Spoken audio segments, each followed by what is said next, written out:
Hello dear students, today we are going to restart our online class again because of the emergence of third wave of coronavirus. I hope we will be soon in the offline class, but for time being we have to proceed with the online class. We completed two chapters from the second term so far. In this video I am going to discuss a small topic from the chapter number 11, construction. In this chapter there are three main types of construction we have to learn. Division of a line segment in a given ratio, internally not externally.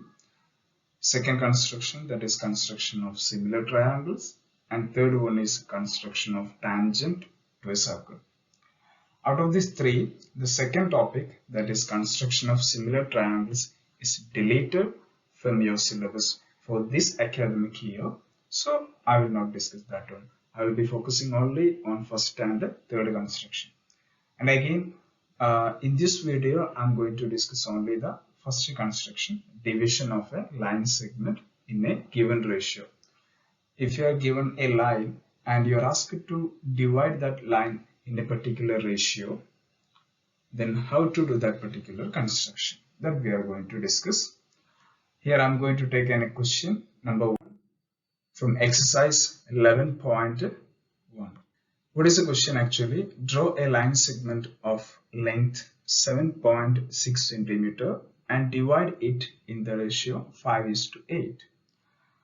After division, measure the two parts. So for this construction, we have two methods. Here I'm going to discuss the first method. One more alternate method is the, if we have enough time, I will discuss in the offline mode. So what is the first part of this question? Draw a line segment of length 7.6 centimeter. So first we have to draw a line segment of length 7.6 centimeter and mark the ends of this line segment as A and B.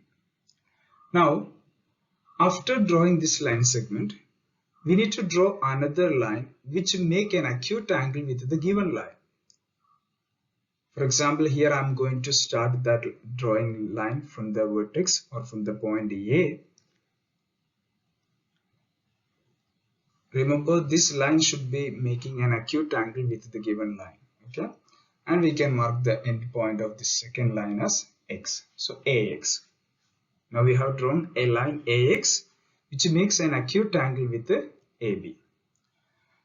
Now we need to look at the question that in which ratio we need to divide this line segment. 5:8.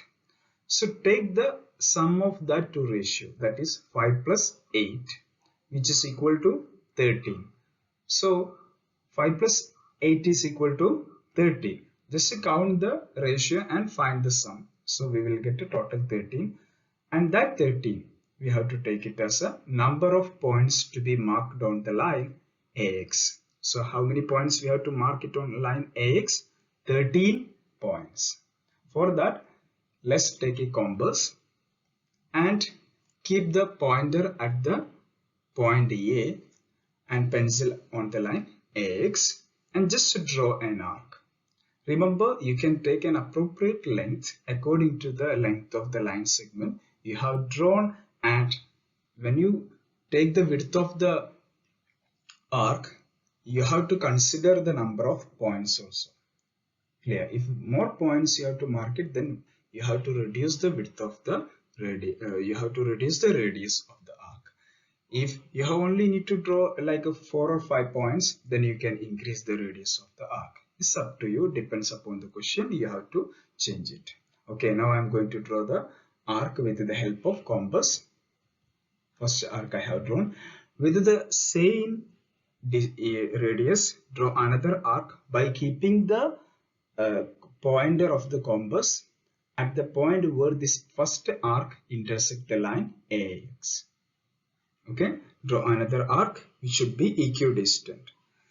So how many arcs we have to draw? 13 arcs, then only we will get 13 points on the line AX. So consecutively with equidistant we have to draw 13 arcs, so that we will get 13 points on the AX and mark those points as from A1 to A13, A1, A2, A3, etc. up to A13. Now from the last point, that is from the point A13, draw a line to the point B.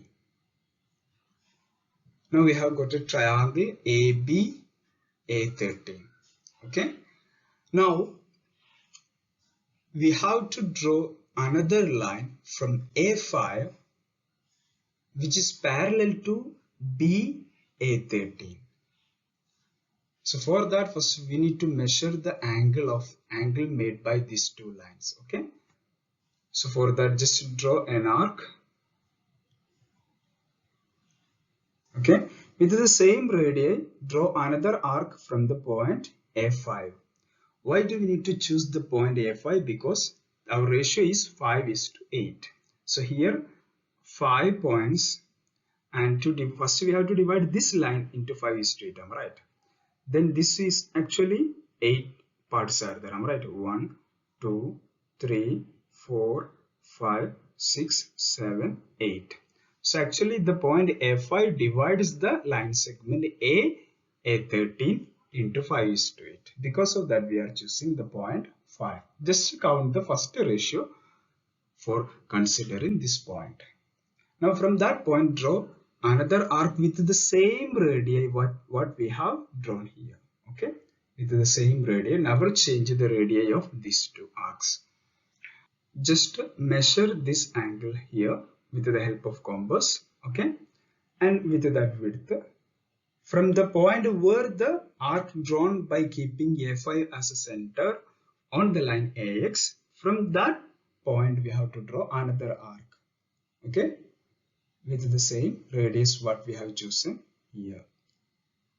Clear? This is the angle, and so here also will be same angle. Now join from A5 to AB, which passing through this intersecting point. Intersecting point means where these two arcs intersect. Now we have got a line which is parallel to A13. Simply we can say this green line is parallel to the yellow line. Mark the point C. So now we can say that AB is divided into the ratio 5:8 by the point C. In other words, the point C divides AB in the ratio 5:8. How does this construction works? We know that these two angles are equal, right? So obviously this A5C, that means simply I am telling the color of the line, green line and yellow line, these two are parallel. Also we have, this is a triangle AB A13, alright?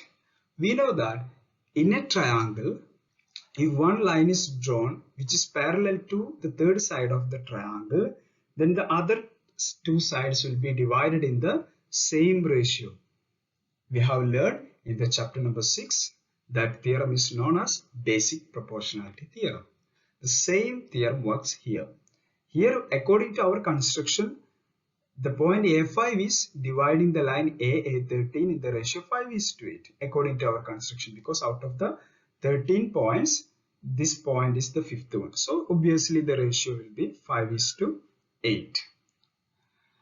And by basic proportionality theorem, since these two lines are parallel, C also divides AB in the ratio 5:8.